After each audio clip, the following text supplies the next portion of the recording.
The work that God called us to is mainly working with orphans through basic care, education, health care, and just providing basic skills for them. When God called us to South Sudan, we started with an orphanage at first. And then after we were there for a little while, we realized you have to educate these orphans. And then after we started the school, we really felt that God laid on our heart we needed to start a hospital as well. So it all developed in a matter of years.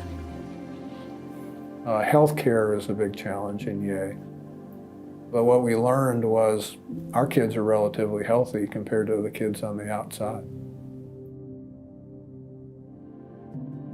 I would say 95% of the work we do are with people from what I would say outside the fence.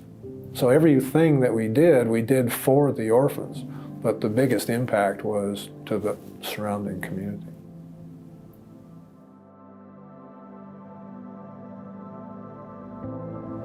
South Sudan has been a very hard place. When God called us to South Sudan, my husband had said to me, "Are you really sure, Lil, that this is God?" And we kept praying about it. And the reason he was concerned is he was in Vietnam, and he knew what it was like to be in a war zone. The people there have never known peace. To them, what they have now is normal. Their grandfather can't tell them what peace is like because he didn't know either. And that's the terrible part. People now I know in the community, they have little bags next to the door because at any given moment they may have to run to the bush. And that's the way they run their lives.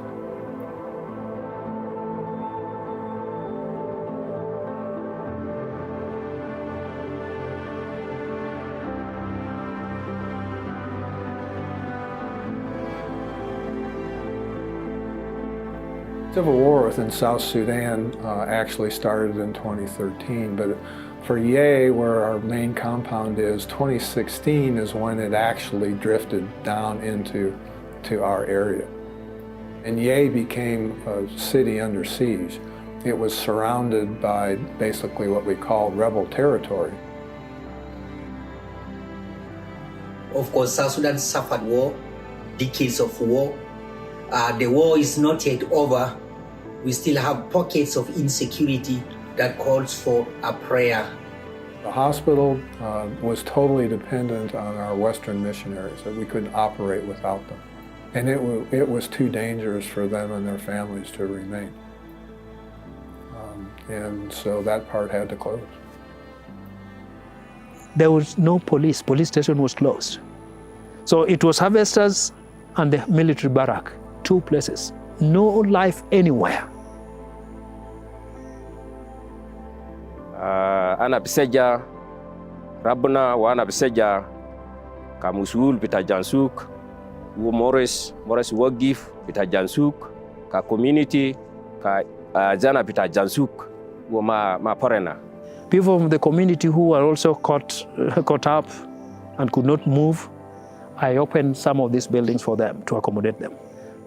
That was the time when I realized everyone was important. I needed people, and that is how we survived. But we had over 100 orphans, and they were South Sudanese. It almost feels like you're under this special bubble, but nobody really wanted to fight where we were. So we had a missionary family, and our African leaders agreed to stay, we've been under a faithful protection that whole time.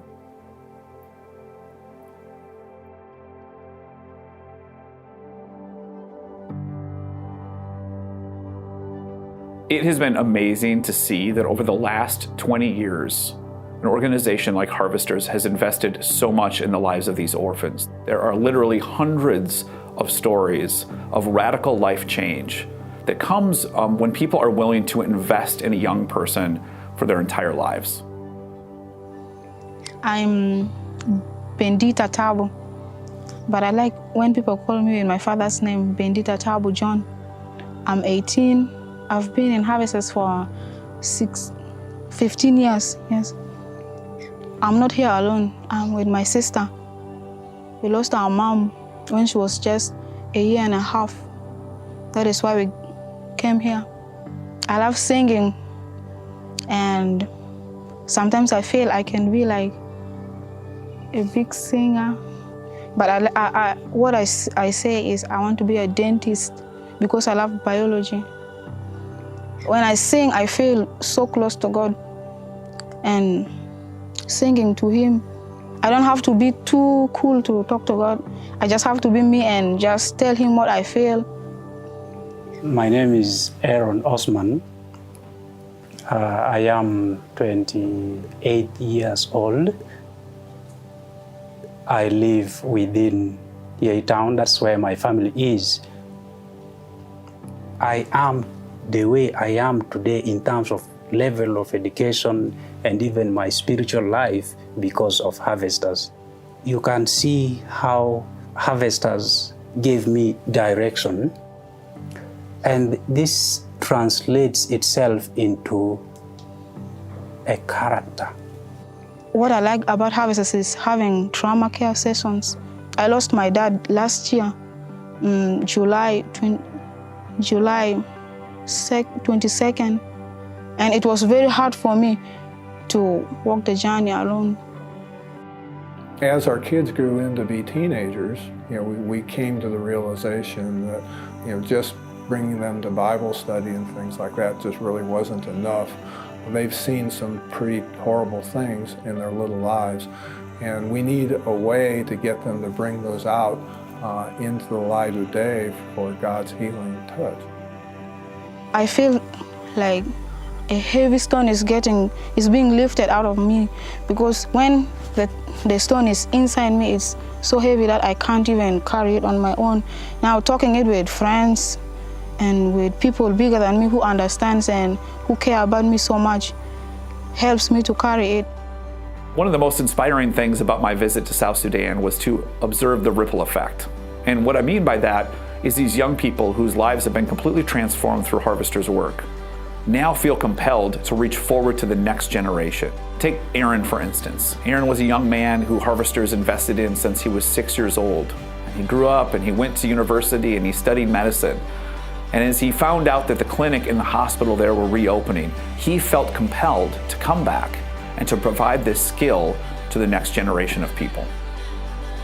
God trained me, God helped me to get medical training, put me in different places, and now He wants me to be back.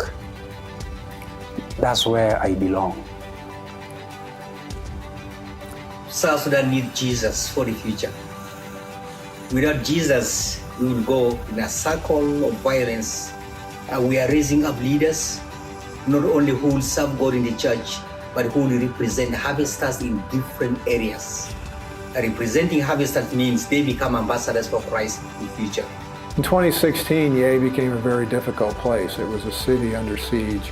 The physician missionaries and their families couldn't possibly stay, and the hospital was dependent on them and had to close. Now there's steps toward peace. We have a missionary physician who's determined to stay in South Sudan. So we have the elements to bring the hospital back again. Your presence here, how it is interpreted out here, you cannot tell. But it is, yes, it is true. So when the hospital will reopen, it will be a second coming. Me being here, I have learned a lot, and I'm growing to be a God-fearing woman, because out there I know I would not have known Jesus as I know here. What Harvesters has done into the lives of several South Sudanese has an impact. And this life that are being changed will change the country one day.